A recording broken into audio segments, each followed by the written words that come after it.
Bonjour à toutes et à tous, et un grand merci à toutes les personnes présentes. Bien entendu, les conférenciers, les patients, les témoins, etc., mais surtout le public qui est venu écouter. Je suis Romain Attal, je travaille au Palais de la Découverte, où dans l'unité Un chercheur, une manip, nous organisons actuellement une petite exposition sur le thème du cancer, dont le titre est « Le cancer de points, maladie simple ou compliquée ». Et dans le cadre de cette exposition, une dizaine de chercheurs participent, viennent présenter leurs travaux de recherche, les collaborateurs du Dr Laurent Schwartz, et autour du problème du métabolisme du cancer. Et dans le cadre de cette exposition, donc, on a ajouté 2 conférences.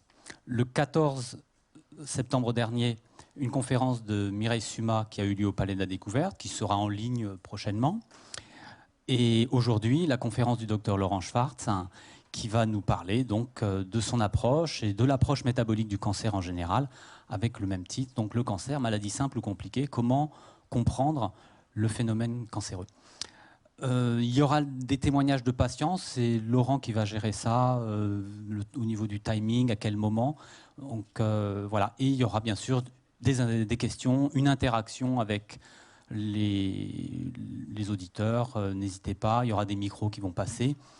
Et si vous êtes sur Paris, région parisienne, et que vous êtes encore disponible jusqu'au 13 octobre, n'hésitez pas à venir au Palais de la Découverte, je fais de la publicité quand même, n'hésitez pas à venir au Palais de la Découverte pour voir l'exposition, et peut-être, si vous venez le mercredi, le samedi ou le dimanche, jusqu'au 13, voir des exposés. C'est à 14h et 15h30. Chaque mercredi, samedi, dimanche, jusqu'à la fin du thème. On finit avec la fête de la science, la fin de la fête de la science, et même le 12 et 13, je crois que c'est Octobre Rose, donc on peut intégrer ça dans ces manifestations. Voilà, c'était simplement pour vous signaler que c'était dans le cadre de cette exposition que cette conférence était organisée, et je vais laisser la parole à Laurent, qui est juste ici. Merci beaucoup.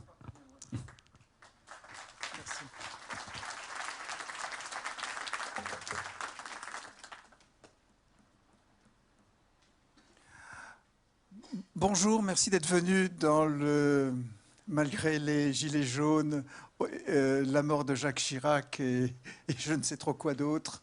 Je suis content que vous soyez tous là. Donc, je vais essayer de vous faire passer des messages. Le premier message, c'est qu'il faut regarder devant et pas regarder derrière. Alors, si vous voulez regarder derrière, c'est-à-dire le bilan de la cancérologie telle qu'on l'a connue, vous allez, et c'est Mireille Suma qui m'a indiqué ce site que je ne connaissais pas, sur le site de GlobaCan. Globa pour global, Can pour cancer. Et là, vous voyez défiler dans la majorité des pays développés la mortalité par cancer, par site, par année, avec tout le suivi et ainsi de suite. Donc vous avez tous les chiffres. Et mon propos n'est pas de revenir sur le passé, ça n'a pas de sens, mais vous pourrez vous-même vous rendre compte du bilan, de ce qui a été fait, et possiblement de l'inadéquation entre les sommes astronomiques qui ont été dépensées et les résultats réels mais partiels. Donc, le propos que je voudrais vous faire avant d'aller dans les diapos, c'est le cancer est fondamentalement une maladie simple. C'est une maladie qui se définit par l'effet Warburg, et je vous expliquerai ce que c'est, l'effet Warburg étant une conséquence, une simple conséquence du deuxième principe de la thermodynamique. Le deuxième principe de la thermodynamique, je rentrerai là-dedans, mon but n'est pas de vous perdre. Donc, on est en train de vivre une période formidable, je pense que ça doit être un film ou quelque chose comme ça comme titre, mais on vit la compréhension, l'explication de ce qui a été le grand fléau du XXe siècle. Et on vit cette période de transition où on a compris la maladie et on n'a pas encore le traitement pour les malades qui ont besoin d'un traitement là, maintenant, tout de suite. Donc c'est une période extrêmement difficile, une période de contraste entre une science qui avance extrêmement vite et qui est extrêmement claire, et un besoin quotidien pour beaucoup d'entre vous qui sont là avec la quête de la martingale, du traitement miracle que malheureusement nous n'avons pas, mais que nous espérons avoir, mais pour l'instant nous ne l'avons pas. Donc on s'est groupés tous ensemble, un groupe essentiellement d'amis. Je vous donnerai des listes de noms après, peu importe qui c'est, mais et avec une idée de base, une idée simple. Le cancer, c'est pas compliqué. Et le jour où c'est pas compliqué, ce qui est un pari pascalien, je veux dire, si c'est compliqué, ça sert à rien d'aller chercher. On va pas y arriver. Donc l'idée, c'est le cancer est simple et on s'est organisé tout d'abord dans un réseau de matheux, de physiciens et ainsi de suite. Et plus récemment, une fondation a été posée et acceptée dans le site de la Fondation de France, donc qui est reconnue d'utilité publique. Fondation qui va avoir comme but de nous aider à financer la suite. Donc, les médecins ou physiciens, il y en a certains dans la salle, et ça n'a pas de sens que je les salue, mais je tiens à eux en tout cas, sont ici. La plupart sont issus des grandes écoles parisiennes, que ce soit Normal Sup ou Polytechnique. Et il y a tout un réseau en plus de médecins et maintenant, j'espère, de malades pour mettre tout ceci en musique. La question et ce qui nous unit ce soir, c'est la difficulté et la volonté de faire un passage entre une compréhension de la maladie et, au fond, la fin d'un fléau. Nous, le groupe des gens que j'ai animé, mes amis avec lesquels on a passé N+1 dîner à la maison à essayer de comprendre le cancer, nous avons fait une grande partie du boulot. Je veux dire, on ne peut pas aller beaucoup plus loin avec la structure dans laquelle on est que de comprendre ce que c'est que le cancer et de pouvoir l'exprimer en une phrase ou deux. Maintenant, on va se passer une autre étape qui va être la mise en place d'un traitement, avoir un traitement efficace, un traitement non toxique et ainsi de suite. Et ça, c'est plus forcément les mêmes acteurs, c'est plus forcément le même jeu, c'est plus forcément les mêmes personnes. Et c'est ça que je voudrais que l'on définisse tous ensemble et surtout autour de la discussion qui va venir. Alors, excusez-moi, j'en ai passé une de trop. Voilà.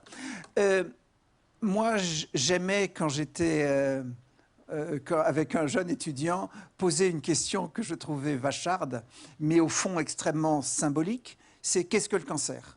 Et suivez habituellement une définition de prolifération anormale de cellules pas franchement normales et qui ne répondait plus à l'homéostasie cellulaire.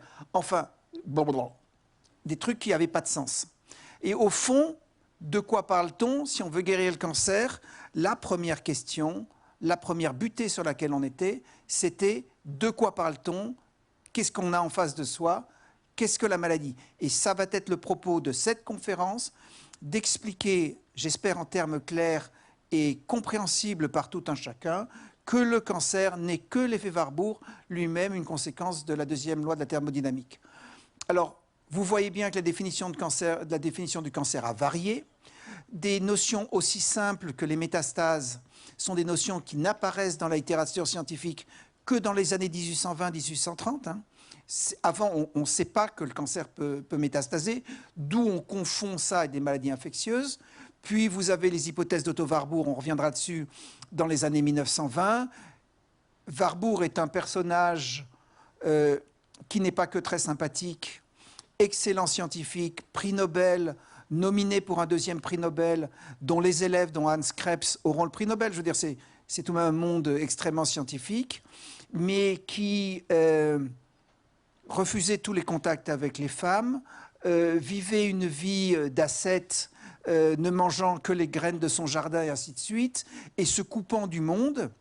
Et son erreur ou pas a été de ne pas quitter l'Allemagne. Et en 1945, quand les soviétiques arrivent et le trouvent à Berlin, il sort de son abri en disant « Ich bin der Professor Warburg ». Je suis le professeur Warburg. Évidemment, les soviétiques, peu importe, mais il ne partira pas aux États-Unis. C'est-à-dire que ces théories sur le métabolisme ne vont pas devenir monnaie courante comme ce que les physiciens allemands ont disséminé aux États-Unis, et ainsi de suite. Après, le cancer va être perçu comme une maladie génétique, vous le savez tous, et puis il y a eu une hypothèse derrière l'autre, et peu importe les hypothèses. Donc, quand on est paumé, ou partiellement paumé, qu'on est devant une devinette de la biologie, qu'on ne comprend pas de ce dont il s'agit, eh bien, il faut faire retour sur qu'est-ce qu'on sait vraiment. Et au fond, ce que l'on sait, c'est que la physique contrôle l'ensemble du monde. Et qu'au fond, il n'y a pas tellement de lois de physique qui expliquent ces bâtiments, qui expliquent la dérive des continents, et ainsi de suite. Donc, est-ce que la biologie, c'est-à-dire vous, moi, les maladies, peuvent s'expliquer simplement par de la physique? Et là, j'ai eu l'aide d'Olivier Lafitte, qui m'a fait le plaisir d'être dans la salle, mais aussi de Marc-Henri, pour essayer de comprendre, avec des termes de physique, des lois extrêmement simples du vivant. Alors, je vais venir à la première partie de l'exposé, c'est le cancer, c'est l'effet Warburg. Alors, ce que nous, on a vu depuis les années 80-90, c'est quand on fait un examen en injectant du sucre radioactif, comme chez ce malade, vous voyez bien que le sucre radioactif est injecté au pli du coude, et vous voyez que les ganglions, là, c'est pas besoin d'être grand médecin pour voir que les ganglions captent le glucose, et vous voyez dans le cou et dans le médiastin des ganglions qui sont tumoraux. Et les cellules tumorales vont capter entre 3 à 20 fois plus de sucre que les cellules normales. Et ça a permis de faire sortir de l'oubli les travaux de Warburg. Et Warburg en 1920, donc une partie des travaux ont même été faits avant la guerre de 14. Il savait récupérer un bout de tumeur et il avait remarqué que les tumeurs captaient beaucoup de sucre que les tumeurs ne pouvaient pas brûler et en faisaient de l'acide lactique. Ce qu'en d'autres termes, c'est-à-dire en termes non médicaux, on appellerait une fermentation. Et vous avez d'autres modes de fermentation que vous connaissez. La fermentation éthylique, hein, captation du sucre, et le déchet n'est pas de l'acide lactique, mais de l'éthanol qui fait le schnapps d'Alsace. Et vous avez la fermentation cancéreuse, qui est une fermentation à l'acide lactique. Alors, je dois cette diapo à Romain, qui a très gentiment introduit le topo. Quel est le point commun entre ces trois problèmes? Le coureur de fond qui va avoir des crampes. Il peut courir des kilomètres et des kilomètres, mais il va avoir des crampes. Il va avoir des crampes parce que les cellules normales n'ont pas assez d'oxygène. Les muscles brûlent plus de sucre qu'ils n'ont d'oxygène, donc ne vont pas bien pouvoir brûler et il va sécréter de l'acide lactique. La choucroute, là encore alsacienne, c'est en l'occurrence des bactéries qui brûlent mal le sucre et vont sécréter de l'acide lactique. L'acide lactique est ce qui donne à la choucroute son goût un peu amer. En allemand, sauerkraut, donc amer ou acide. Et évidemment, ce qui nous intéresse plus que la choucroute, le cancer.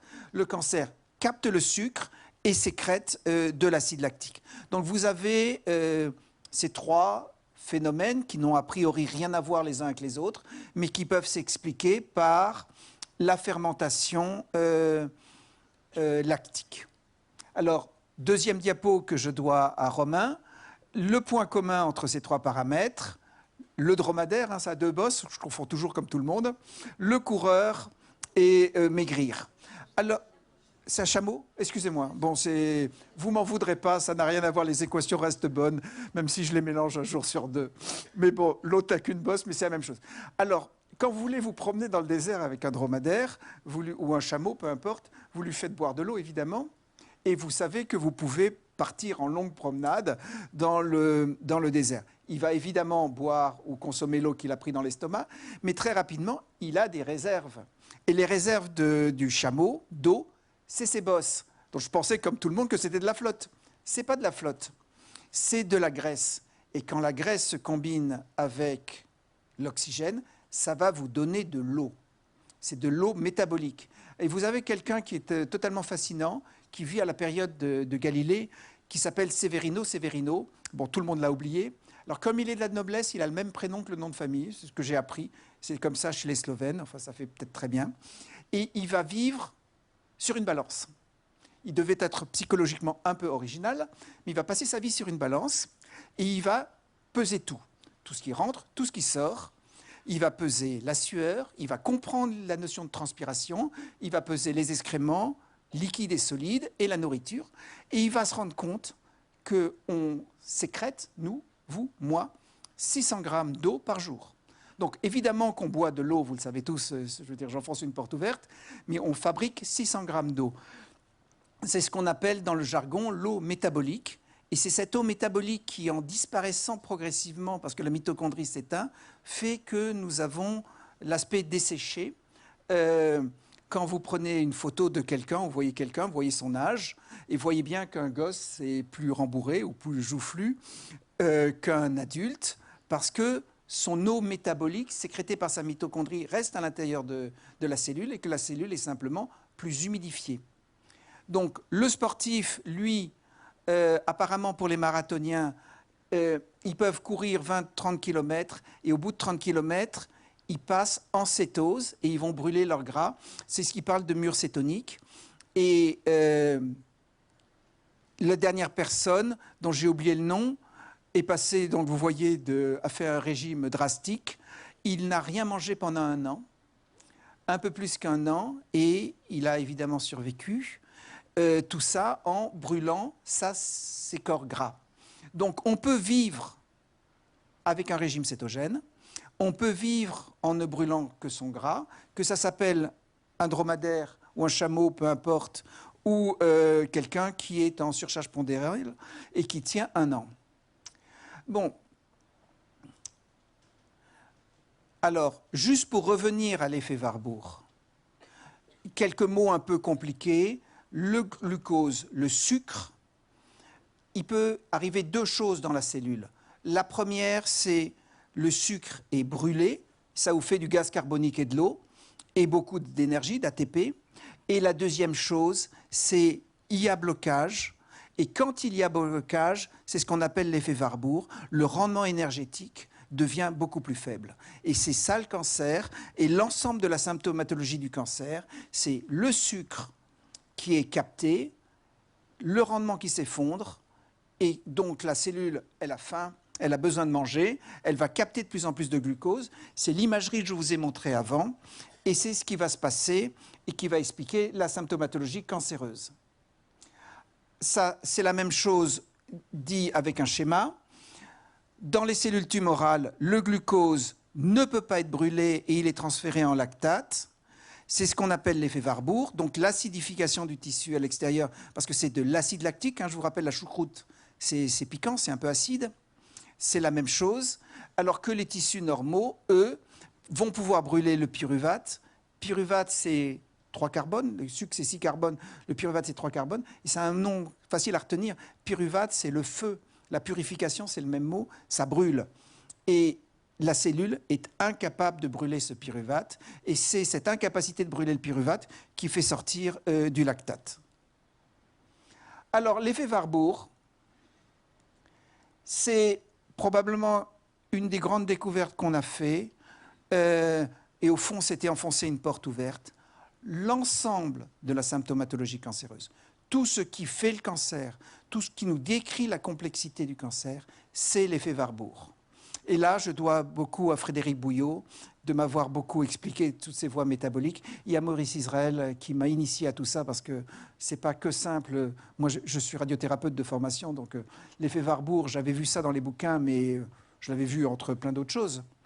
Et l'effet Warburg, donc cette incapacité de brûler le sucre, et donc quand on brûle mal, on fait du poids, hein, je veux dire, c'est la même chose, va être responsable de la croissance. La croissance tumorale va appuyer sur les tissus à côté, donc va faire ce qu'on appelle une stroma-réaction, tout ça c'est des termes techniques, et en appuyant sur les tissus adjacents, va entraîner une réponse immunitaire. La réponse immunitaire, c'est que la conséquence de l'augmentation de pression, c'est de ce degré de simplicité. Et quand vous changez l'alimentation cellulaire, vous allez entraîner des mutations. Dernière chose, et ça je vais essayer de venir dessus, mais c'est un peu compliqué, mais je voudrais qu'on y arrive, c'est l'incapacité à évacuer l'entropie. Alors, je voudrais un tout petit peu, je vais essayer de ne pas vous perdre, mais je pense que c'est fondamental, c'est l'entropie. Alors, mais excusez-moi, j'ai des problèmes de diapo. Cet effet Warburg peut être causé par différentes choses. Alors, on sait que ça peut être causé par des anomalies du génome. On ne doute pas qu'il y ait dans le cancer des anomalies du génome. Quand vous avez des gènes qui s'allument pour faire rentrer du sucre en grande quantité, ça entraîne l'effet Warburg, c'est ce qu'on appelle les oncogènes. Les oncogènes, quand vous les mettez sur une carte, sont tous des gènes qui font rentrer de l'alimentation dans les cellules. Cette alimentation sous forme de sucre, l'insuline est fortement cancérigène, ou les insulines line growth factors, ou les facteurs de croissance, ainsi de suite, qui ne sont jamais que du steak haché. Le travail de Frédéric et de son équipe a été de montrer qu'un autre paramètre, celui auquel on n'avait pas pensé, et qui nous ramène à la physique, était la raison de l'effet Warburg, c'est la pression. Et ce que sait un clinicien, c'est que le facteur du risque de cancer, c'est l'inflammation. Et si vous avez une inflammation, ben vous allez progressivement développer un cancer. Et je vous rappelle que dans les années 20, quand ils voulaient faire des cancers expérimentaux, ils grattaient la peau constamment, brûlaient, grattaient, brûlaient, grattaient. Ça ne passerait plus aucun comité d'éthique aujourd'hui, hein. Et je pense à juste titre, mais ça finissait par entraîner un cancer. Donc quand vous entraînez inflammation de façon sans arrêt, vous allez entraîner un cancer. Alors l'inflammation aujourd'hui, c'est plus en brûlant et en grattant, mais c'est en fumant, et l'atout du bronchite chronique, ou la cuite à l'alcool. Tout ça sont des facteurs de risque inflammatoires de toutes ces pathologies lourdes. Donc l'effet Warburg lui-même a des causes qui sont des causes d'engorgement cellulaire par la pression et ainsi de suite. Alors, je vais revenir à l'histoire d'entropie, parce que pour moi c'est important. Au fond, ce qu'on sait jusqu'à présent, cancer égale Warburg. Le Warburg peut être induit par différentes choses, essentiellement la pression. Mais qu'est-ce qui cause l'effet Warburg? Alors c'est une problématique qui est une problématique de scientifique, c'est une problématique qui nous permet à nous de comprendre quelque chose. Alors, on est en 1830, juste avant la Révolution, et il y a un physicien qui mourra jeune, qui s'appelle Carnot. Et Sadi Carnot, je les confonds toujours parce qu'il y a eu un président aussi. Carnot, il travaille sur la machine à vapeur. À l'époque, c'est les seules machines qu'ils avaient. Et il se rend compte que si vous chauffez une locomotive, vous mettez 100, mettons, calories de bois ou de charbon, vous allez obtenir 30 calories de mouvement. Donc il y a 70 calories ou équivalent qui vont disparaître, comme on dit dans le langage imagé, qui servent à chauffer les petits oiseaux. Et donc, et ça, il va employer un terme qui s'appelle l'entropie. Vous avez une part du rendement qui s'en va, et ça va donner de la perte, de l'entropie. Et arrive après soi une loi fondamentale, qui est la loi de loi de la thermodynamique. Vous ne pouvez avoir de réaction chimique qu'avec une augmentation d'entropie. Si vous prenez, c'est une loi qui a été décrite très largement dans les années 1850, c'est l'apport, vous allez forcément vers le désordre. Si vous avez une plage moitié blanche, moitié noire, il n'est qu'une question de temps pour avoir une plage grise. Vous allez mélanger les grains de sable blancs et noirs, forcément vers le gris. Ça peut sembler totalement trivial, c'est ce qu'on imagine être l'équation de la vie. Au fond, toute cellule vivante, quelle qu'elle soit, c'est toujours la même chose. Vous avez de l'alimentation, c'est le A, qui vous donne soit de la masse, de la biomasse B, soit de la chaleur, soit des déchets. C'est élémentaire, c'est Marc-Henri qui l'a vu, ça peut sembler trivial. Donc, A égale B plus C plus D, au moins de façon relativement simple à retenir. Et qu'est-ce qu'on voit? Eh bien, il faut que ce soit compatible avec la deuxième loi de la thermodynamique, donc l'entropie. Donc, vous devez avoir plus d'entropie qu'avant. Donc, votre cellule, soit elle va lâcher la chaleur, et je vous rappelle qu'il n'y a aucun animal qui ne lâche pas de chaleur. Nous sommes à 37 degrés. Cette chaleur, on est à 37 degrés à cause de la deuxième loi de la thermodynamique. Soit elle laisse l'entropie sous forme de masse, et c'est ça qui va entraîner la division cellulaire. Donc, qu'est-ce que j'essaye de vous dire ?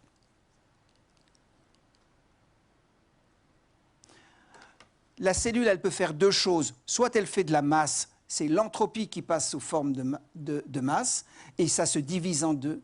C'est simple comme tout. Soit elle fait du catabolisme, et du catabolisme, elle brûle. Vous faites soit de la masse, soit vous brûlez.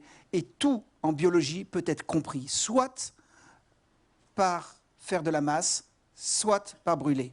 Et qu'est-ce que ça va être le cancer? Vous l'avez compris, c'est on ne brûle plus. La cellule ne brûle plus, donc elle fait de la masse. Et tout ça, c'est une conséquence triviale de la deuxième loi de la thermodynamique. Alors, je sais que ces choses-là peuvent sembler un peu abscondes, mais c'est maintenant, nous avons la grille de lecture qui nous permet d'avoir une compréhension du cancer. Donc, je vous rappelle, le cancer, c'est l'effet Warburg. C'est des mots qui sont synonymes. Il n'y a pas de cancer en clinique qui ne capte le sucre. Ils chauffent tous au PET scan. Et deuxièmement, cet effet Warburg est lui-même une conséquence de la deuxième loi de la thermodynamique. On a quitté le monde de l'incompréhension pour se retrouver sur une maladie qui est somme toute simple. Donc le traitement, il va avoir un seul but, c'est de réverser cet effet Warburg, ou, une autre façon de dire, que l'entropie s'en aille sous forme de chaleur. Ça n'est que ça, mais maintenant nous avons une grille, et quand on a une grille, on peut espérer avoir le traitement. Avant, jusqu'il y a peu, la façon de découvrir des médicaments, c'est on voyait que des cellules sous un traitement A, B, C, D mouraient ou ainsi de suite, et on essayait ça chez le malade. Mais on n'avait pas de grille, c'était au petit hasard la chance, et quand on est au petit hasard la chance, habituellement, ça ne marche pas. Là, maintenant, on a une grille, les choses sont simples, et on a compris.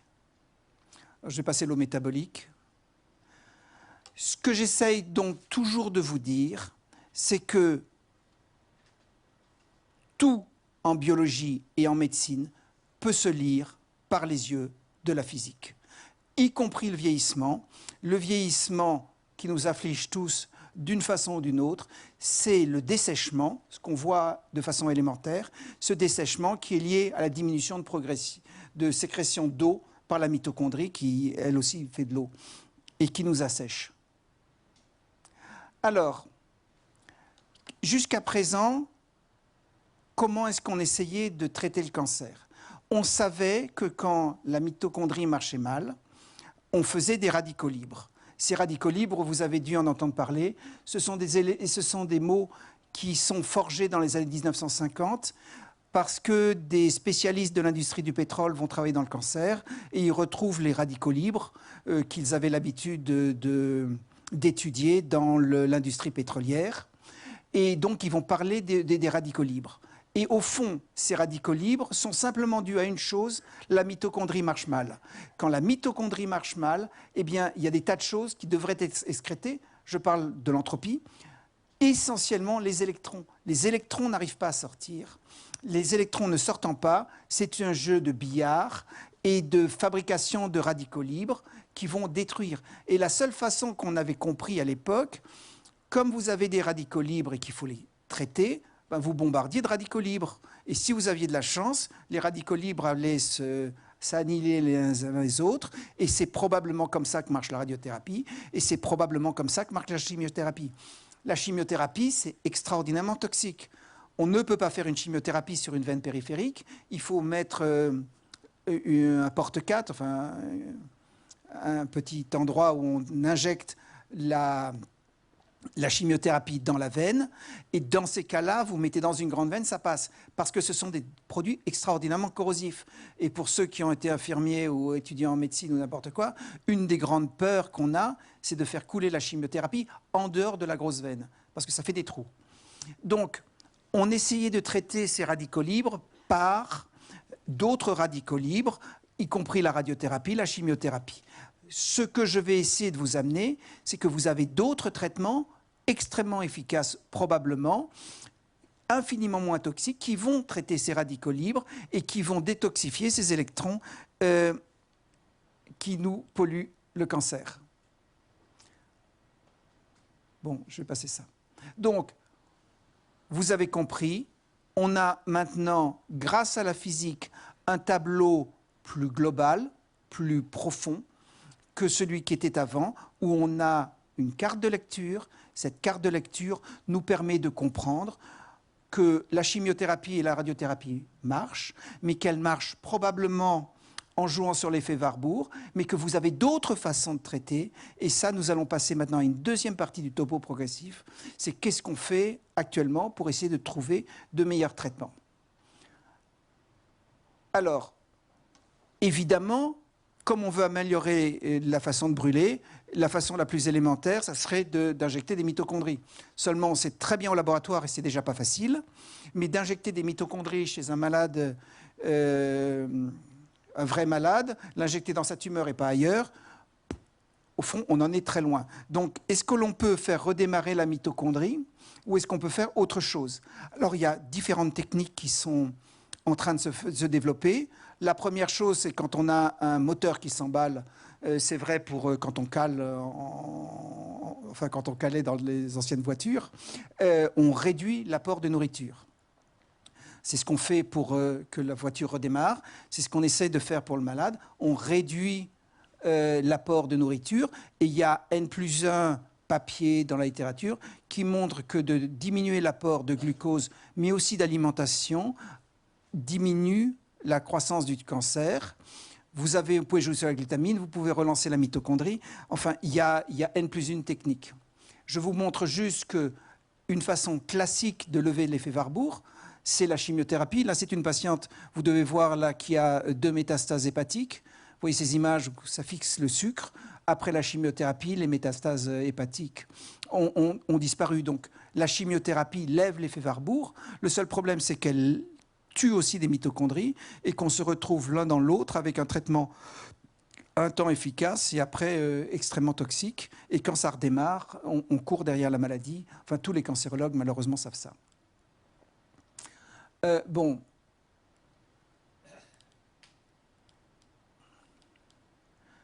Alors, qu'est-ce qu'on peut trouver pour redémarrer la mitochondrie qui soit potentiellement moins violent qu'une chimiothérapie dont malheureusement on sait l'efficacité et on sait les dégâts.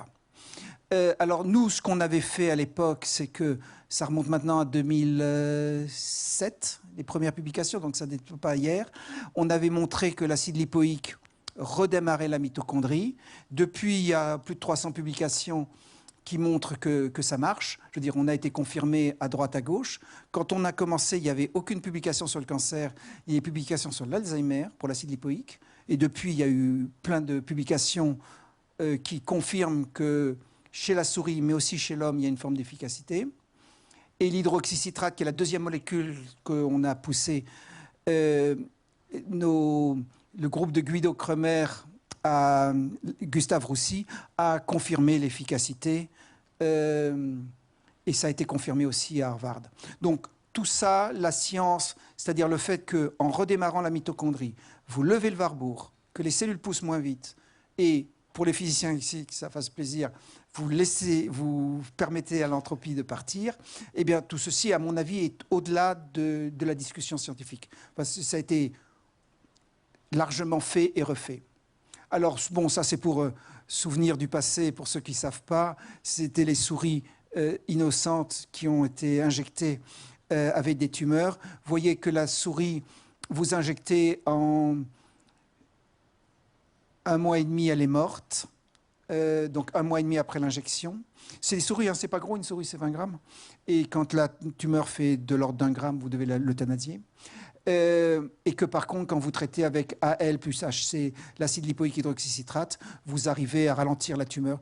Alors ça a été fait avec les cancers du rein, de la prostate, de tout ce que vous voulez. C'était universel. Et comme je vous le disais avant, ça a été confirmé après. Alors peu importe ce schéma métabolique dans lequel tout le monde se perdrait, peut-être un peu moins moi maintenant, mais encore, croyez-moi, je me perds assez souvent. Mais on touche des enzymes qui sont des enzymes clés du métabolisme, qui sont la pyruvate déshydrogénase et l'ATP citrate-lyase avec ces traitements. Alors, ça, c'est là où on était en 2007-2012. Depuis, les malades ont ramené d'autres idées, d'autres traitements. Et je voudrais vous parler de 2 molécules, une plus précisément qui s'appelle le bleu de méthylène. Alors le bleu de méthylène, c'est simple, c'est la plus vieille molécule de synthèse. C'est plus vieux que l'aspirine. Ça a été synthétisé en 1878. Ça a été au début un échec commercial parce que c'était les Allemands qui voulaient avoir du bleu pour colorier en bleu, mais c'est instable. Et vous le savez tous, parce que quand vous écrivez avec votre stylo, enfin, pour ceux qui écrivaient avec leur stylo, c'était au bleu de méthylène qu'on écrit. Et quand vous voulez l'effacer, vous changez le pH et vous mettez un petit peu d'acide dessus. Ce sont les effaceurs qu'on achetait à nos gosses. Donc, ce n'est pas bon pour colorer. Mais ce que l'on sait et ce qu'on découvre très tôt, c'est que c'est un traitement du paludisme, de la lèpre, de la tuberculose. Et je me suis sorti, où j'ai fait sortir tous les livres qui ont été écrits sur le bleu de méthylène à la Bibliothèque nationale de France pour savoir un peu ce qui a été là. Et je voudrais remercier Coccinelle, qui est une femme qui est ici, qui se reconnaîtra, qui m'a envoyé très gentiment un livre à ce sujet-là. Mais ce qu'on apprend, c'est qu'au début, c'est les maladies infectieuses qui sont un vrai problème. Dans les années 1930, c'est l'augmentation de la respiration cellulaire. Donc ça lève le Warburg, ça on le comprend dans les années 30. Et aujourd'hui, grâce au travail de Frédéric Bouillot ou d'autres, il est probable que ça permette l'élimination des électrons et rétablir le potentiel redox. Et il y a de nombreuses publications maintenant sur l'intérêt du bleu de méthylène, non pas tant dans le cancer, mais que dans l'Alzheimer, le Parkinson ou des pathologies autres, mais enfin qui valent bien de temps en temps un cancer. Point de vue drame que ça représente. Le coût du bleu de méthylène est de l'ordre de 2 € le kilo. Donc, le bleu de méthylène, certains malades l'ont pris, c'est clairement une molécule puissante. Effet secondaire, clairement, les malades qui sont sous bleu de méthylène rapportent souvent un côté un petit peu énergisant. Et du bleu de méthylène va être dérivé dans les années 40 les antidépresseurs. Donc les gens qui sont sous bleu de méthylène sont un peu speedy, enfin un petit peu un peu rapide de temps en temps, mais ça n'est pas plus toxique que ça, ou en tout cas pas à ma connaissance. L'autre molécule qui est du même acabit, c'est le dioxyde de chlore, excusez-moi, il y a une faute de frappe là-haut. Le dioxyde de chlore, c'est la molécule qu'utilisent les lymphocytes, donc les globules blancs, pour tuer. Et c'est comme ça que c'est avec des dérivés chlorés que l'immunothérapie marche. Elle va tuer la cellule tumorale ou infectieuse par du dioxyde de chlore ou de l'acide hypochlorique. Là aussi, des patients... Donc là, c'est des manips qu'on a faites et on voit, peu importe, c'est du détail, c'est pas d'intérêt. Mais quand on met du dioxyde de chlore, on relance la mitochondrie. Et quand on relance la mitochondrie, on voit des patients rapportent en tout cas un effondrement des marqueurs tumoraux et ils se sentent mieux. Le problème que l'on a actuellement, et ça, il va falloir qu'on en parle, c'est que ça marche un temps, mais que ça n'est pas la panacée. Donc, de ce que rapportent les malades, avec les inconvénients de ce que peuvent être des études non normées, faites sur le déclaratif, et qui ne sont pas à la hauteur de ce que l'on pourrait ou devrait faire au sens sociétal, on voit que des malades racontent que des tumeurs de bas grade, c'est-à-dire des tumeurs qui vont tuer en 5-10 ans, mais qui ne sont pas des tumeurs rapides, que relancer la mitochondrie pour des cancers de la prostate, mais pas du cancer de prostate agressif. Les cancers de la prostate relativement indolents, des lymphomes, des choses comme ça. Il y a des stabilisations des lésions sans chimio. Ça, c'est des malades qui rapportent ça sur notre site, sur d'autres sites, ainsi de suite. Donc ça, après, quel pourcentage, c'est une vraie question, et certainement des traitements à vie. Donc ça n'est pas que simple. Pour les tumeurs de haut grade, et ça c'est la suite de la conversation, c'est haut grade, c'est les tumeurs vraiment agressives, celles qui font peur, cancer du pancréas ou autre. La maladie est retardée. Au lieu de mourir en quelques semaines ou quelques mois, les malades évoluent mais finissent par mourir en 2-3 ans. Donc c'est un vrai progrès, semble-t-il, avec tous les bémols de toutes ces études qu'on voudrait beaucoup plus carrées qu'elles ne le sont. Mais ça n'est pas la panacée, c'est pas fini, c'est pas réglé, et ainsi de suite. Mais clairement, on a l'impression de toucher la cible. Mais au fond, c'est peut-être pas forcément les bonnes molécules, on peut peut-être faire plus efficace, enfin, tout ça n'est pas normé. Donc, pour me résumer, qu'est-ce qu'on a ou qu'est-ce que je peux vous dire? La première chose, avant de rentrer dans les perspectives, la première chose, le cancer, c'est l'effet Warburg. Ça, je pense que ça tiendra le temps qu'il faudra. Et je vous rappelle tout de même que ça n'est fait que redécouvrir ce que Warburg a dit il y a 100 ans. Hein. Je veux dire, c'est tout de même pas... C'est pas quelque chose d'extraordinairement nouveau, mais on a pu le redéterrer et ainsi de suite. Et quand j'ai écrit mon premier livre là-dessus, c'était tout de même en 2004, c'était nettement moins à la mode que maintenant. Donc ça, c'est solide. Que le Warburg soit lui-même la cause de la deuxième loi de la thermodynamique, je pense que pour beaucoup d'entre vous, ça n'a aucun espèce d'intérêt, mais pour nous, physiciens ou pour moi, ça fait plaisir parce que c'est logique. On a une grille de lecture qui tient la route, et au fond, c'est une grille qui est importante. Maintenant, c'est où on va et qu'est-ce qu'on veut faire. Alors, il y a une première chose, on aime les chiffres. Alors, ce n'est pas notre faute, mais les malades, et il y en a beaucoup dans cette salle, sont tous perdus parce qu'il n'y a pas de data. Donc, il y a Madame Michu qui dit Madame, je ne sais trop qui d'autre, il semble que pour moi ça marche, mais on aime les chiffres. Or, il n'y a pas de chiffres. Donc, un des buts de la Fondation va être de recueillir des données. Et c'est une des choses qu'on aimerait arriver à faire dans les 6 mois. C'est un recueil de données, c'est-à-dire que les malades, maintenant adultes, s'enregistrent spontanément et racontent leur histoire et leur dossier médical et que l'on puisse en tirer des données. Ceci, évidemment, conformément à la loi. Alors, il y a des dépôts de demandes à la CNIL, au CCPRB, enfin, peu importe le détail, il y a des comités scientifiques. Enfin, il faut faire les choses au carré parce qu'on est dans un pays légal. Mais c'est pour les malades et c'est par les malades. Et ça, on a besoin de données. Et si on n'a pas de données, on est dans la smoule. Et dans la smoule, ce n'est pas agréable. Ça ne se fait du bien à personne. Et la deuxième chose, c'est qu'est-ce qu'on peut faire? On a tout de même un problème. Dans les tumeurs les plus agressives, on ralentit probablement avec tous les bémols de la prudence. Mais enfin, il y a maintenant plus de 100 témoignages sur notre site. Et il y a les autres sites qui témoignent aussi d'une forme d'efficacité. Je pense que la probabilité que ce soit là où ça se joue est tout de même énorme. Mais il y a d'autres histoires. Il y a peut-être probablement façon de faire plus. Alors, vous savez que la majorité des malades sont sous régime cétogène, sous acide lipoïque, hydroxycitrate, certains sous bleu de méthylène, d'autres sur dioxyde de chlore, et beaucoup d'autres sous plein de trucs en plus, et ainsi de suite. Et pour moi, il y a quelques sujets sur lesquels on peut espérer avancer. C'est, au fond, l'histoire du régime cétogène n'est pas simple.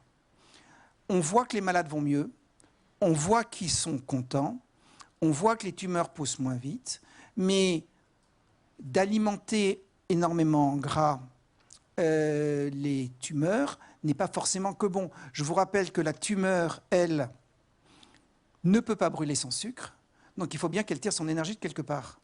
Donc elle tire en partie son énergie des corps cétoniques.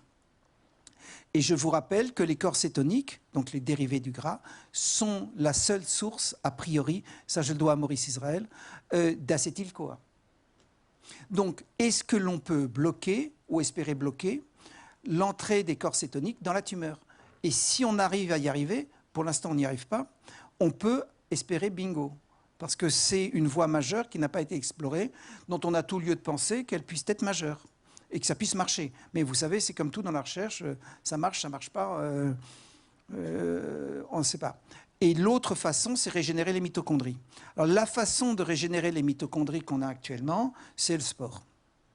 Et il y a de nombreuses études qui montrent qu'il vaut mieux être sportif que de ne rien faire, que pour les patients, l'effet d'un sport régulier est de l'ordre de grandeur pour la survie de la chimiothérapie. Enfin, il y a des essais randomisés, tout ce que vous voulez, qui montrent l'efficacité.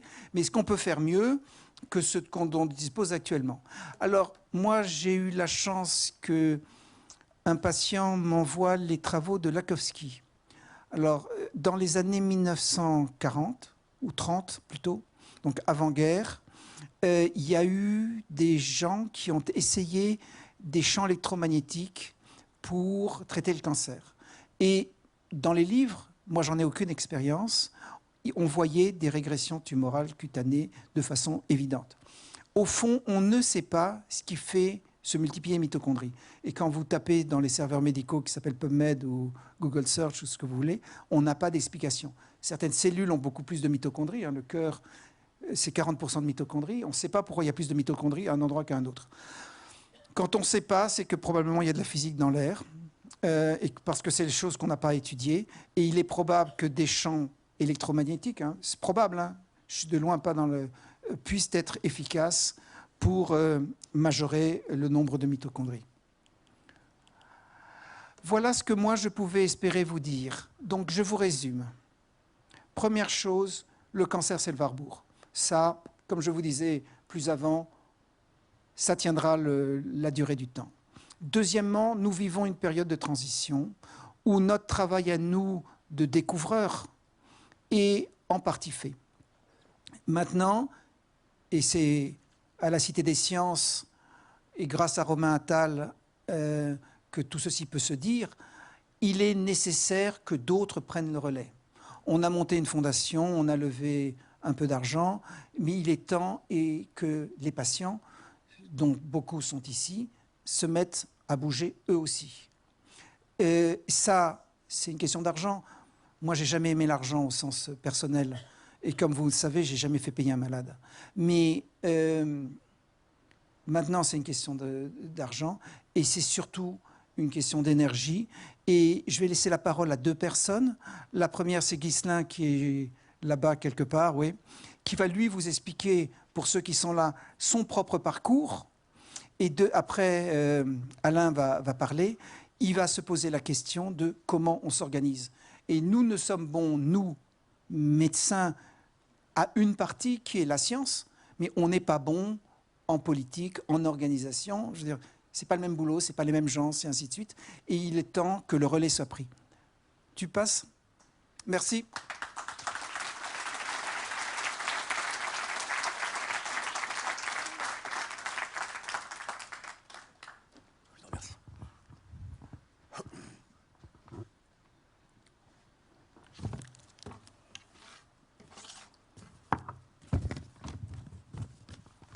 Bonjour à tous et à toutes. Je le dis, je n'ai pas les talents de Laurent. C'est la deuxième fois que j'interviens sur le cancer. Alors, si j'interviens aujourd'hui, si je suis encore là aujourd'hui, c'est grâce d'une part à Laurent et d'autre part, tout simplement, à ce livre que j'ai consulté il y a bientôt 3 ans. Donc, merci à toi, Laurent, ce qui me permet de témoigner aujourd'hui. Le 11 mars 2018, en Alsace, j'ai témoigné pour la première fois de mon parcours, dans ce que j'ai appelé la folle aventure de la cancérologie. Ce parcours a débuté à la mi-novembre 2016 par une hémorragie massive de la sphère ORL qui m'a conduit aux urgences de l'hôpital proche de mon domicile. Les médecins ont rapidement détecté ce qu'ils ont gentiment appelé une masse ulcérée bourgeonnante à la base de la langue. Le 1er décembre 2016, mon épouse et moi-même prenons connaissance du diagnostic. Le pronostic est sombre, le choc est violent. Il s'agit d'un carcinome épidermoïde peu différencié, infiltrant la base de la langue avec de multiples adénopathies Jugulo-carotidienne bilatérale. En d'autres termes, il s'agissait d'un cancer métastasé. La tumeur mesurait presque 5 cm et les ganglions lymphatiques étaient envahis. Pour ceux qui connaissent la classification internationale des tumeurs, c'est-à-dire le TNM, ma tumeur était classée T3, N2C, M0. Divers examens ont été programmés, bilan par imagerie, radiographie, biopsie, analyse, extraction dentaire, gastrostomie, etc., etc. Instinctivement, mon homéopathe m'a guidé immédiatement vers le livre du docteur Schwartz, Cancer, un traitement simple et non toxique. Puis, elle m'a accompagné avec mon médecin traitant dans mon parcours de soins. J'ai très rapidement sollicité 2 avis complémentaires auprès de 2 professeurs ORL. Leur diagnostic était conforme au premier, grave et inopérable, sauf à l'ablation de la langue, du larynx et du pharynx. L'un des 2 évoque une espérance de vie très courte et des soins palliatifs à brève échéance. Puis il alerte mon médecin traitant de la situation. Par ailleurs, il considère que la méthode Schwartz relève tout simplement du charlatanisme, qu'il était inutile de m'engager dans cette voie, compte tenu de la gravité de mon cancer, et que je devais donc profiter du peu de temps qu'il me restait à vivre pour boire et manger. La chirurgienne ORL, en charge de mon suivi, tout en acquiesçant discrètement à ma volonté de suivre la méthode proposée par Laurent, n'a pas été en mesure de m'aider, en raison très certainement de ses collègues et supérieurs qui prônaient la stricte application des protocoles. Les protocoles et rien que les protocoles.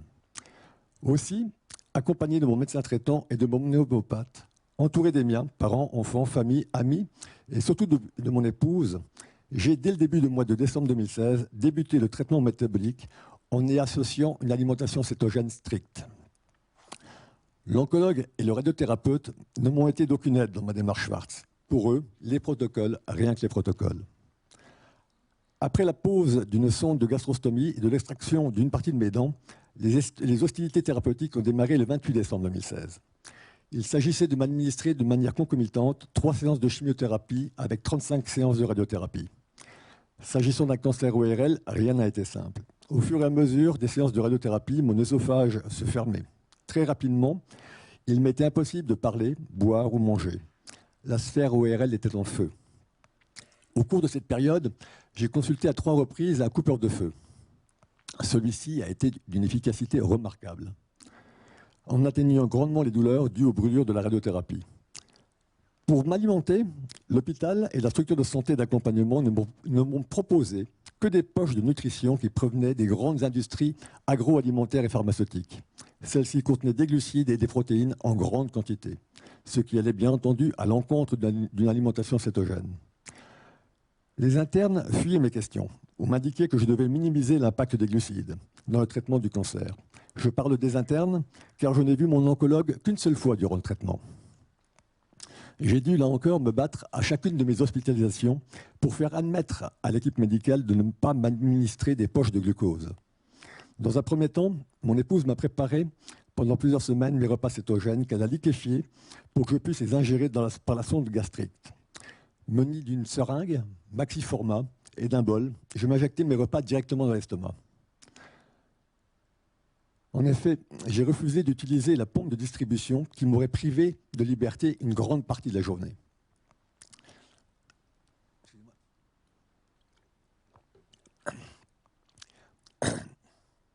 Dans un second temps, j'ai découvert qu'un médicament alimentaire existait sous forme de poudre et qui répondait parfaitement aux critères d'une alimentation cétogène par voie entérale. En France, ce médicament est réservé aux épileptiques sévères qui ne répondent pas au traitement de base. Impossible pour moi d'obtenir une prescription médicale pour cet aliment diététique destiné à des fins médicales. Je me le suis donc procuré en Belgique, où il est en vente libre. Son nom, le Ketocal. À la mi-février 2017, mes séances de chimiothérapie et de radiothérapie se sont achevées. En mai 2017, le premier scanner de contrôle indiquait que ma tumeur et les métastases avaient totalement disparu.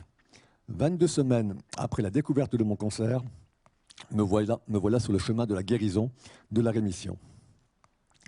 Jusqu'à ce jour, les scanners IRM de contrôle sont tous négatifs. Par ailleurs, je prends toujours le traitement métabolique tel que défini par Laurent Schwartz. Enfin, je précise que la radiothérapie avait provoqué chez moi une xérostomie, c'est-à-dire l'arrêt de production de salive, ce qui me causait d'énormes difficultés pour parler, manger ou déglutir. Là encore, j'ai découvert au travers d'un forum de discussion que la teinture mère de Jaborandi pouvait m'aider à retrouver une salivation. En effet, aujourd'hui, j'ai retrouvé environ 60% de mes fonctions salivaires, ce qui me permet de vous relater mon parcours. Que vous soyez malade ou non, soyez et restez toujours acteur de votre propre santé. Ne vous laissez pas guider aveuglément par le corps médical. À 48 ans, ma vie a failli s'arrêter en raison notamment de mon hygiène de vie. Je veux vous convaincre aujourd'hui que votre hygiène de vie et que votre façon de vous alimenter influent grandement sur votre état de santé, dans un bon ou dans un mauvais sens. Pour ma part, j'ai décidé de modifier profondément mon comportement alimentaire. Désormais, je m'alimente bio, je privilégie les aliments possédant un indice glycémique bas, j'ai énormément réduit ma consommation de viande et j'ai augmenté ma consommation de légumes crus. Je consomme également de nombreux jus de légumes frais et beaucoup de graines germées. J'ai banni de ma sphère alimentaire les aliments transformés, y compris le pain et les laitages à base de lait de vache. De façon quotidienne, je pratique le jeûne intermittent en mode 16-8 et je pratique également des jeûnes de 24 heures. Je suis les conseils avisés, notamment de Laurent Schwartz, bien entendu, du professeur Joyeux, de Jean Signalet, de David Servan-Schreiber, d'Irène Grosjean, de Thierry Casasnovas, de Fabien Moine, de Marion Kaplan et de quelques autres encore. Mon épouse et moi-même sommes persuadés que les rayons et la chimiothérapie n'auraient pas eu raison de ce cancer sans le traitement métabolique associé à une alimentation cétogène. Pour finir, je souhaite brièvement parler de mon témoignage, compléter mon témoignage, et vous parler de ma mère, âgée aujourd'hui de 74 ans. En effet, de façon concomitante à l'annonce de mon cancer, ma mère a fait une récidive de son propre cancer, soit un myélome multiple.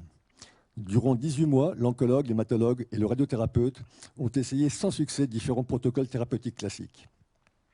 Sur les conseils de Laurent Schwartz, ma mère a commencé en parallèle le traitement métabolique et modifié son régime alimentaire. En mars 2018, les médecins ont décidé, face à l'avancée de la maladie, de cesser tous les traitements. Ma mère a été renvoyée à son domicile avec la prescription de simples examens de contrôle ponctuels de type TEP scan et de prise de sang. En mars 2019, les résultats démontrent qu'elle est entrée pour la seconde fois en rémission, et ce, sans aucun traitement proposé par la pharmacologie officielle. Aujourd'hui, elle se porte plutôt bien et reste active. Pour finir, premièrement, je vous invite à suivre les recherches de Laurent Schwartz, à lui faire confiance, à le soutenir, et sans perdre de temps, à prendre le traitement qu'il préconise. Deuxièmement, je vous invite également à vous tourner vers les alicaments, c'est-à-dire une alimentation saine, bio, principalement composée de fruits et de légumes crus, qui bannit la prise de produits transformés et surtout de produits laitiers à base de lait de vache. Troisièmement, buvez une eau saine de type Montroucou, Montcalm, Rosée de la Reine, de l'eau osmosée. Nous remercions vivement Laurent Schwartz de son implication, des recherches accomplies, du traitement proposé. Laurent, à titre personnel, je te remercie une fois encore pour ta gentillesse et ta serviabilité. Et pour vous tous, soyez et restez acteurs de votre propre santé. J'en ai fini, je vous remercie.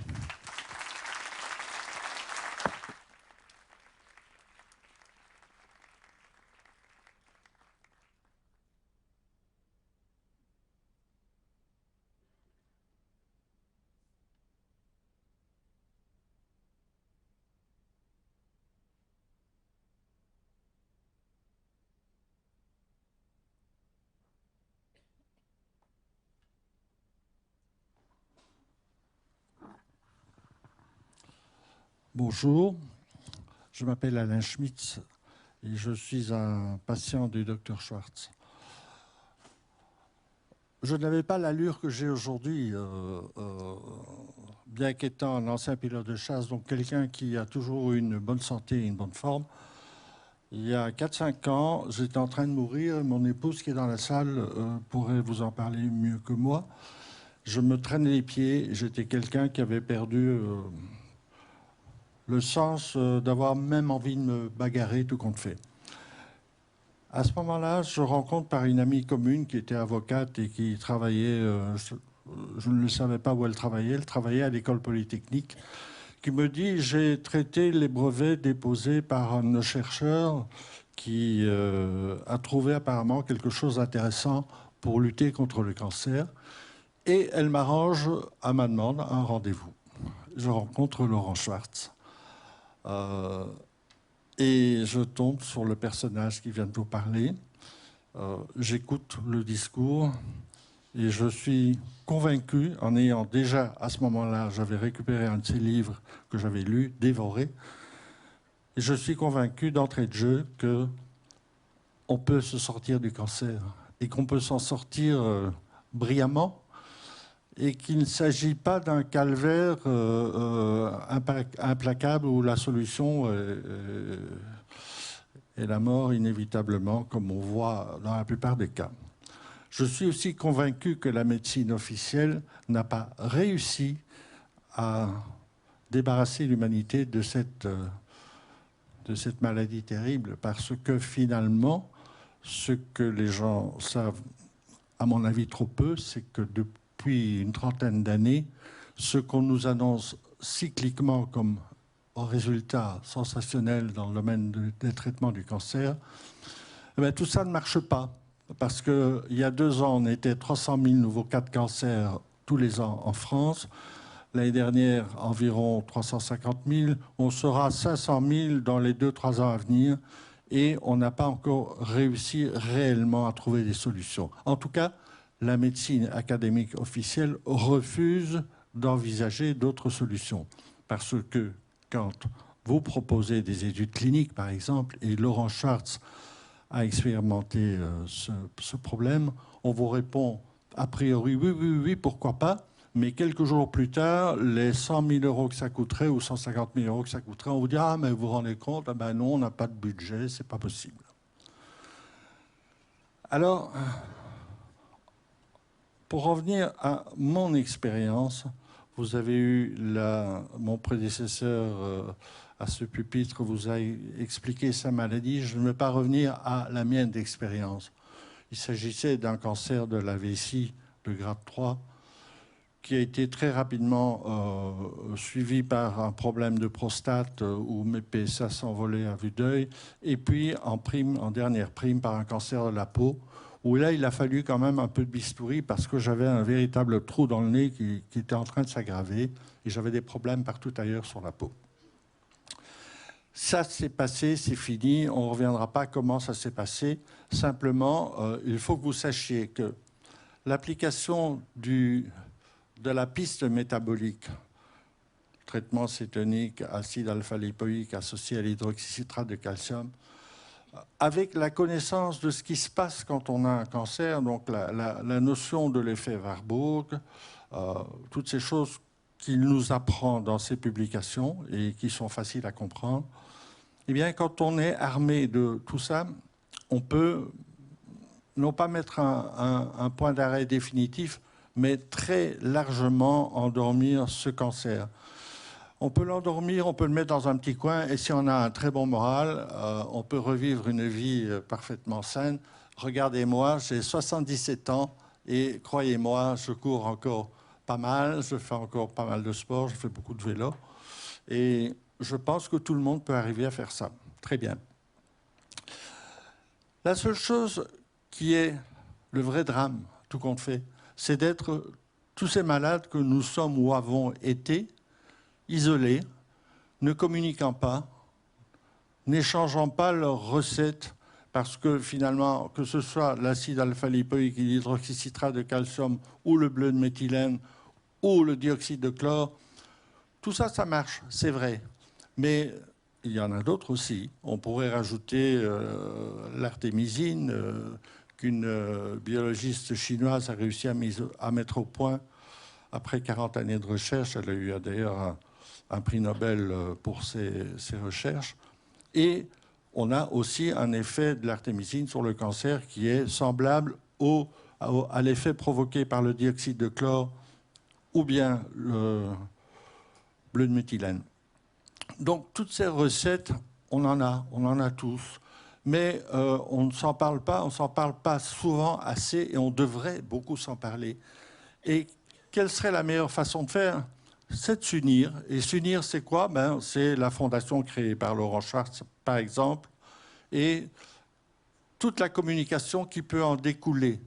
Parce que nos voix, isolément, ça ne pèse pas lourd.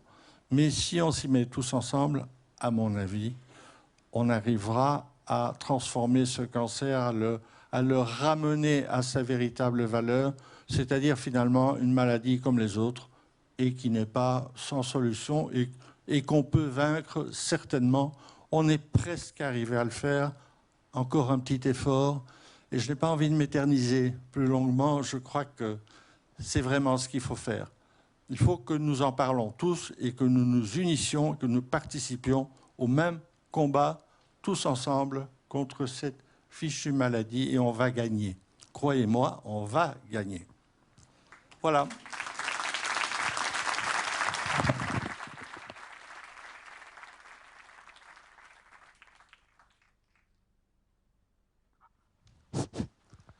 Est-ce qu'il y a des questions? Merci beaucoup à tous les intervenants, à Laurent, aux patients. Est-ce qu'il y a parmi vous des personnes qui ont envie de poser des questions? Je vais passer dans cette partie-là. Si quelqu'un d'autre peut prendre un autre micro pour l'autre partie. Jean-Marc, peut-être. Quelqu'un avait une question ici? En fait, j'ai plein de questions, mais je n'en poserai qu'une. Vous dites, docteur Schwartz, dans votre ouvrage, si je me rappelle bien, que l'effet primaire d'un cancer, c'est l'effet Warburg que vous exposez aujourd'hui. Est-ce qu'il faut comprendre que, bon, je ne suis pas oncologue, donc avec ma compréhension, est-ce qu'il faut comprendre que tous les carcinogènes que les uns et les autres, avec lesquels les uns et les autres sont exposés, sont aussi le résultat de l'effet Warburg que vous exposez? Oui, bien sûr. Oui. C'est la voie finale commune. Tout le monde sait qu'il vaut mieux ne pas fumer et pas boire. Je veux dire, ok, très bien. Mais fumer et boire est toxique parce que ça induit l'effet Warburg. Et idem pour les pesticides, idem pour ceci et pour cela. Donc on a une carte. On sait maintenant ce dont il s'agit. Et pour ceux qui n'ont pas l'habitude, ce qu'on nous apprend à l'école de médecine ou ainsi de suite, sont un fouillamini de chaos cybernétique, de gènes qui que quoi et ainsi de suite. On est perdu. Là, on a une définition. Elle est simple, elle est claire. Le cancer, c'est ça qui déconne. Oh, excusez-moi, c'est pas le terme que j'aurais dû employer. C'est ça qui est anormal. Et le traitement, c'est lever cet effet Warburg et empêcher la fermentation cancéreuse. Ça n'est que ça. On a des morceaux de réponse, on n'a pas le tableau complet. Mais ça, maintenant, c'est possiblement à vous, malades, ou pas malades d'ailleurs, d'aider à finir de trouver ça. Merci. Il y a d'autres questions là-bas? Pardon.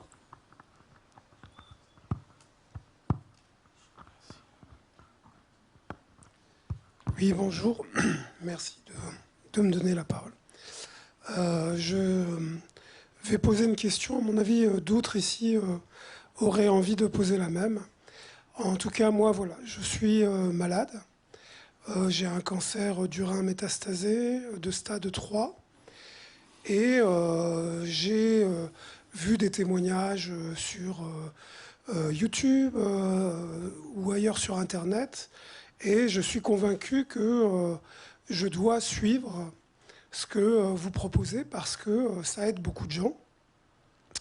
Mais voilà, il est difficile de trouver des réponses aussi concrètes que quelle posologie, comment fabriquer son médicament lorsqu'il s'agit des deux plus compliqués. Et je voudrais savoir s'il y a quelque chose qui permettrait de diffuser à un maximum de gens des informations de ce type-là, c'est-à-dire des choses précises, de la posologie par exemple, ou des choses comme ça. Voilà, je vous remercie. Mais c'est tout le sujet de la conversation. Les malades rapportent un bénéfice du traitement. Les doses rapportées par les malades sont à peu près toujours les mêmes, utilisées, mais tout ceci est partiel et on est tenu par l'état de droit dans lequel on est. Enfin, on ne peut pas faire n'importe quoi, les essais, ainsi de suite. Et nous n'avons pas, ou je n'ai pas été capable de faire les essais qui auraient dû être faits depuis bien longtemps. Voilà, donc ceci est le sujet principal de la réunion d'aujourd'hui, c'est comment on s'organise. Alors, il y a les molécules qu'on a identifiées ou qui ont été identifiées par les malades, et puis il y a les autres. Comme je vous disais, on a aussi des espoirs de pouvoir avancer rapidement pour bloquer le processus cancéreux complètement. C'est ça qu'on espère arriver à faire. Et ça, à un moment ou à un autre, on a besoin d'aide conceptuelle, parce que bloquer, par exemple, le mécanisme, la digestion des corps cétoniques dans la cellule tumorale, c'est un problème de pharmacologie et on n'a pas la capacité à le faire. C'est un problème financier, mais l'argent, somme toute, ce n'est pas le problème clé. Puis c'est une question d'organisation des malades. Les malades se sont organisés pour le sida avec ACT UP et compagnie. Les cancéreux ne sont pas organisés. Voilà. Oui, bonjour, merci beaucoup pour cette conférence. Je voulais réagir sur deux points. Vous parlez de régénérer des mitochondries. Donc aujourd'hui, en fait, c'est un problème beaucoup plus global qui dépasse la cancérologie. Donc il y a tout un pan de la médecine qui s'occupe de la mitochondrie. Et je voulais vous poser la question pour savoir qu'est-ce que vous pensez des stratégies avec des associations, des molécules de type coenzyme Q10, L-carnitine, pyroquinoline-quinone, etc., qui visent justement à stimuler la mitochondriogénèse. Et aussi, qu'est-ce que vous pensez des mécanismes qui induisent la mitophagie pour justement éliminer ces mitochondries qui sont dysfonctionnelles? Donc vous avez parlé du sport qui a un rôle sur la mitophagie, mais d'autres approches avec des médicaments utilisés par exemple dans l'autophagie comme les stimulants de la voie mTOR, etc. Je vais vous répondre avec mes tripes, c'est-à-dire non scientifiquement. Il y a des molécules dont on dit qu'elles stimulent les mitochondries, mais au fond, nous, cliniciens, on ne voit pas grand-chose. Alors peut-être que le coenzyme Q10 est important, je n'en sais au fond rien, mais l'impression de ce que me racontent les malades n'est pas d'un effet majeur. Je pense que si on avait une molécule qui stimule la mitochondrie, on l'aurait trouvée. Je pense qu'il y a plus de chances à faire marcher ça par les champs électromagnétiques, c'est-à-dire une démarche radicalement différente de celle qui existe que celle-là. Mais je vous réponds pari, je ne vous réponds pas certitude, mais je crois beaucoup plus à des champs électromagnétiques. Okay, mais réponse, je ne l'ai pas, quoi. Et le deuxième point, c'est que votre théorie sur l'acide alpha-lipoïque, donc elle est en train d'être validée parce qu'il y a un essai clinique qui commence avec un analogue de l'acide alpha-lipoïque qui est le Devimista, qui bloque la pyruvate déshydrogénase. Je ne sais pas ce que vous en pensez, mais en tout cas, c'est ce qui est en train d'être validé en essai clinique dans le cancer du pancréas. Vous me parlez de la différence de modèle économique. L'acide lipoïque coûte 2 francs 6 sous, en tout cas au kilo. Et là, vous avez des molécules qui sont des analogues, qui vont être facturées avec des chiffres infiniment plus importants et dont tout montre que cliniquement, c'est la même chose. Et comment on trouve les molécules que vous préconisez en France? Je préconise rien, excusez-moi, d'un point de vue juridique. Je ne fais que rapporter ce que les malades disent. Et moi, je ne fais... La partie que j'ai verrouillée, la seule que je pouvais verrouiller, c'est la partie scientifique. L'autre n'est pas à ma main. Je n'en ai pas la puissance et au fond, probablement, je ne saurais pas le faire. C'est à d'autres personnes de le faire. Ce n'est pas le même boulot, ce n'est pas la même mode intellectuel de réflexion, ainsi de suite. Moi, ce que je sais et ce qui me cause mon bonheur, c'est d'être avec des scientifiques au cours d'une table et à la fin d'un dîner trouver une réponse à une question. Ça, c'est la façon dont moi je sais raisonner. Et on avait une devinette aussi, parce que c'est aussi une devinette qui était qu'est-ce que le cancer. On avait une autre devinette, c'était comment fonctionne la vie. Et c'était ces choses-là qu'on a essentiellement essayé d'élucider. Le reste, c'est une autre démarche, c'est d'autres gens et ainsi de suite. Docteur Schwartz, bonjour. Donc, je voulais vous poser une question effectivement au niveau du traitement métabolique. Donc, je vous remercie déjà pour votre livre parce que justement, il désacralise un petit peu la notion de cancer dans des mots de tous les jours. Je voulais d'abord vous remercier pour cela. Ma question était un peu la même en fait au niveau posologie. Je veux suivre ce traitement parce que malheureusement, je suis impactée aussi par un cancer. Maintenant, on trouve un peu tout sur Internet, donc comment être sûr de...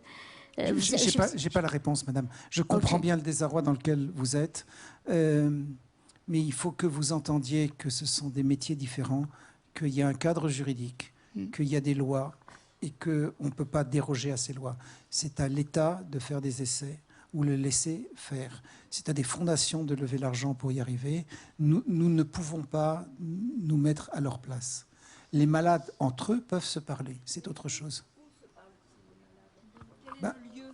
Mais ça fait partie des choses qui sont à monter. Les lieux pour les malades, c'est des choses qui sont à monter. Nous, on ne peut pas le faire pour vous. C'est une autre problématique, c'est une autre façon de faire. Nous, ce qu'on peut faire, c'est d'avoir les choses claires. Mais j'entends bien, je vois bien que vous êtes probablement malade, mais je n'ai pas la réponse. Toujours concernant la posologie, mais vous en préconisez une dans l'un de vos livres. La question que je me pose, c'est, il y a une posologie préconisée, est-ce qu'il ne faut pas l'adapter en fonction du poids? Quelqu'un qui pèse 80 kg ou 45 kg, est-ce qu'il y a la même? Et moi, logiquement, j'ai commencé la posologie que vous préconisez, mais après, à la réflexion, je me suis dit, est-ce qu'il ne faut pas l'abaisser un peu, l'adapter? J'ai pas la réponse, madame. Je comprends votre question. J'ai pas la réponse. Ce sont des études qui sont obligées d'être menées. L'acide lipoïque, l'hydroxycitrate, pour ne parler que d'eux, et c'est la même chose pour le bleu de méthylène, sont des molécules à index thérapeutique large. Je veux dire, c'est pas des poisons. C'est pas comme la chimiothérapie où si vous avez 10% de plus ou 10% de moins... Donc, dans le doute, on continue avec ce que vous proposez. Non, mais je ne me mettez pas dans une situation où je ne peux pas vous répondre, et encore moins devant un micro, devant une caméra. Mais je n'ai pas la réponse. Et est-ce qu'a priori, après la chimio, il faut continuer? Parce que j'ai entendu le premier... Madame, ce qu'on sait chez nos souris, c'est que quand on arrête le traitement, ça redémarre. Donc il faut continuer. C'est ce que nous disent les souris. Merci. Merci aux souris, alors. C'est pour ça qu'on a des souris.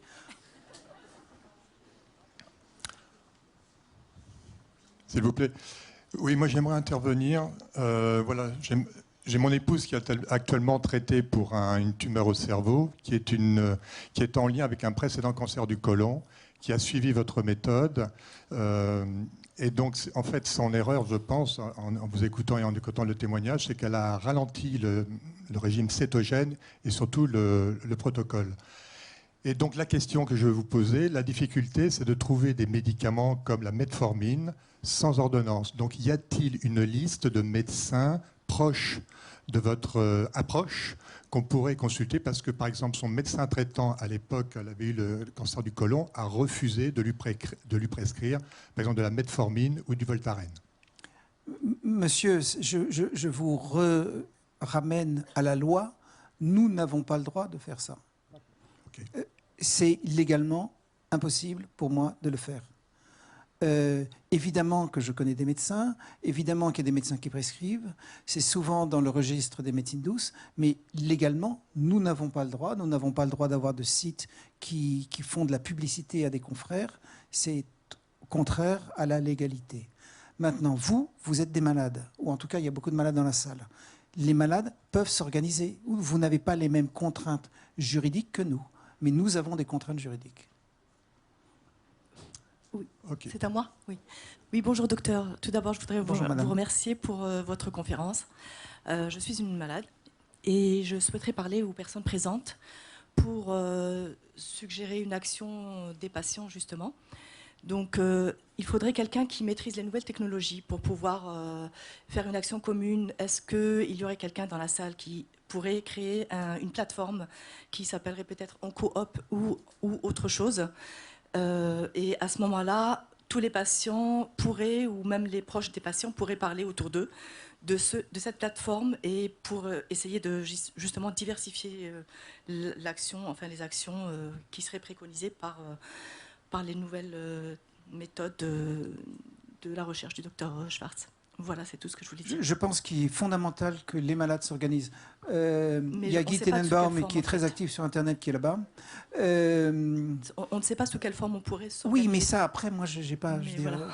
je sais pas faire. C'est pas mon registre. Le simple fait de parler dans une conférence comme celle-ci, pour moi, est quelque chose d'extraordinairement stressant. Vous pouvez imaginer. Oui, merci beaucoup. Donc, je suis pas bon à ça. Je peux par contre vous dire les avenues et les traitements possibles. Comment ça peut marcher. Nous avons aussi besoin de votre aide pour la fondation qui va s'appeler Guérir du cancer, qui est donc localisée à la Fondation de France.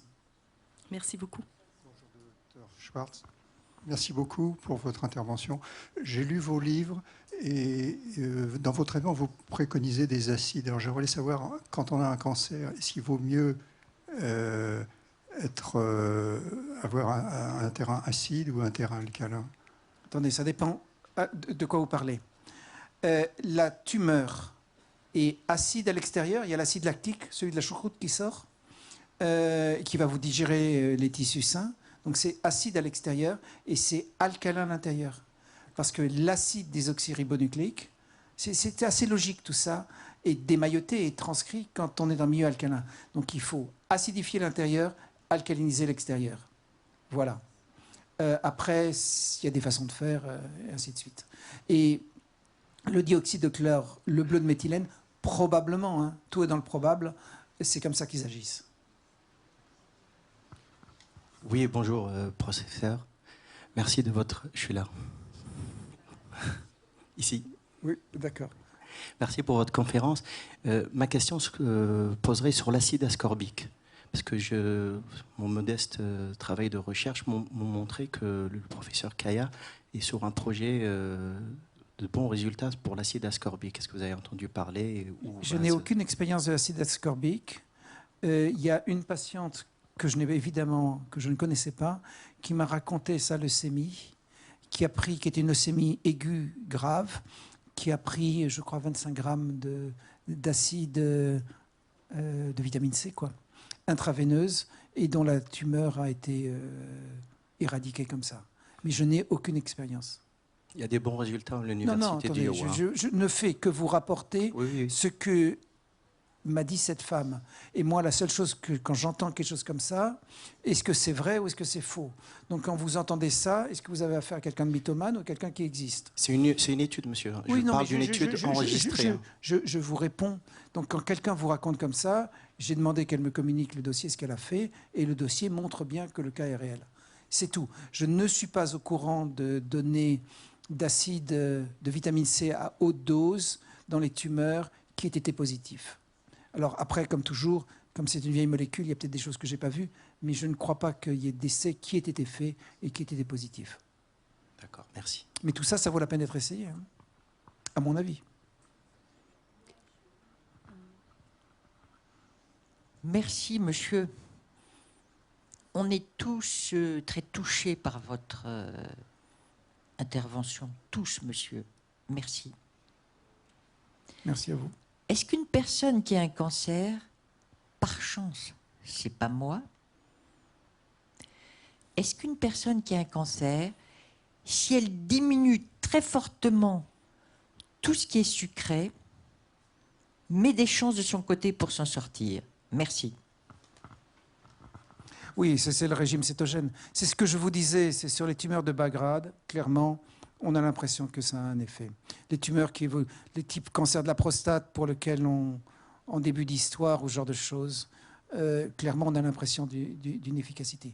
Mais ce que j'ai essayé de vous dire, et qui est probablement pas que simple, c'est que de faire une alimentation riche en corps cétonique n'est peut-être pas aussi bon au long cours que ce qu'on pense.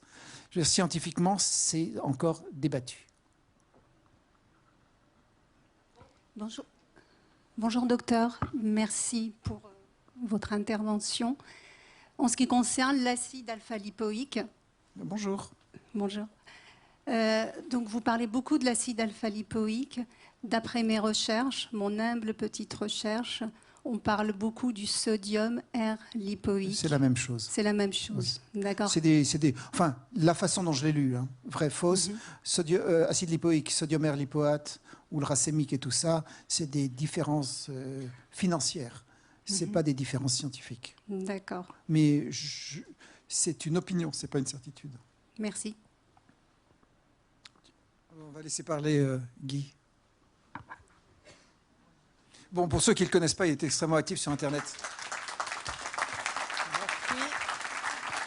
Merci beaucoup. Voilà.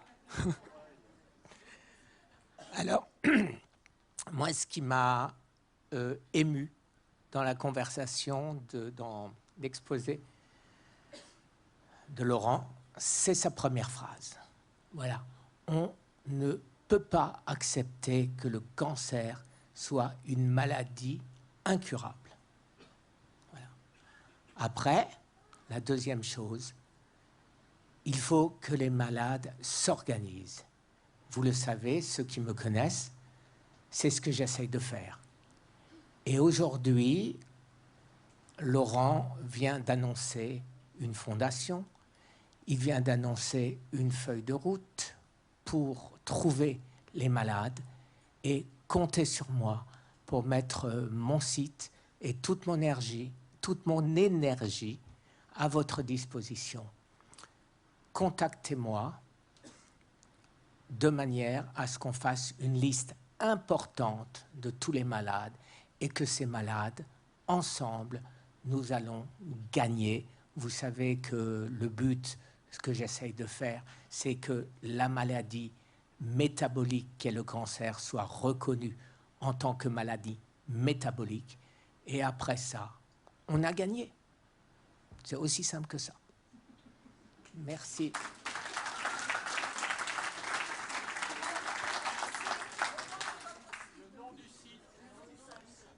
Cancer thérapie, vous allez sur YouTube et vous tapez cancer thérapie. Je vous en prie. Merci. Mène-le. Bon.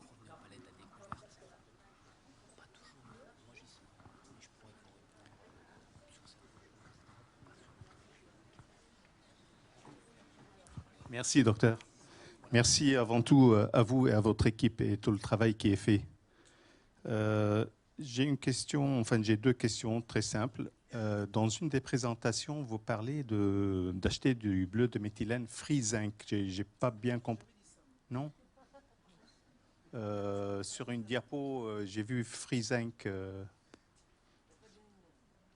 On ne sait pas ce que c'est. Bon, d'accord. Et l'autre question, c'est est-ce que la propolis vous dit quelque chose dans le traitement du cancer? Merci. Il y a plusieurs choses qui sont en train de se jouer. Il y a évidemment le traitement du cancer, qui est tout de même le premier fléau.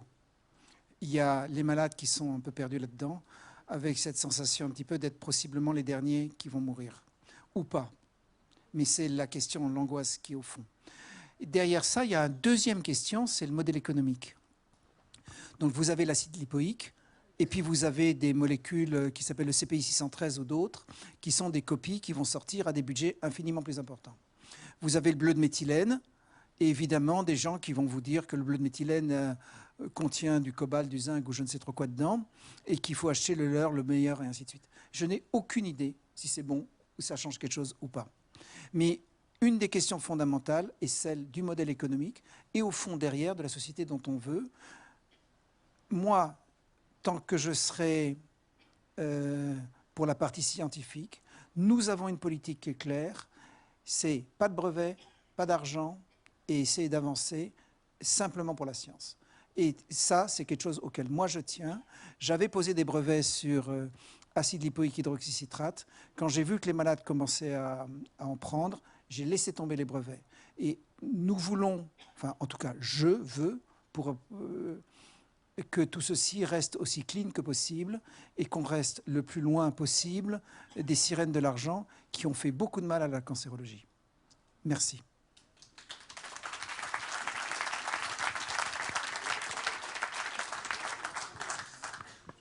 Merci à tout le monde. On va devoir arrêter là pour l'instant, c'est-à-dire que la régie doit bientôt fermer, on doit tout libérer à 18h. Bien entendu, j'ai vu qu'il y avait beaucoup de questions importantes. Chaque question est importante, il n'y a pas de questions bêtes. Je vous invite, pour ceux qui le peuvent, à revenir au Palais de la Découverte mercredi, samedi, dimanche jusqu'au 13 octobre où il y aura d'autres chercheurs qui viendront. Vous pourrez poser des questions techniques, de détails, et sinon on les transmettra. Et ce qui compte, c'est qu'on communique. J'espère que cette journée, cette conférence sera vraiment un jalon, sera vraiment à marquer d'une pierre blanche dans la réalisation, la concrétisation, les premiers pas vers la concrétisation d'un réseau, d'une véritable coopération entre les patients, ce qu'on appelle de la science participative, c'est-à-dire que ce n'est pas seulement des souris qui subissent, mais c'est des individus, des personnes qui n'ont pas moins de valeur qu'un médecin, qu'une blouse blanche, qu'un ministre. Donc, on doit s'organiser, vous devez vous organiser, nous devons nous organiser sur le plan social, sur le plan pas seulement des réseaux sociaux, sur le plan économique et sur le plan de la communication, faire quelque chose.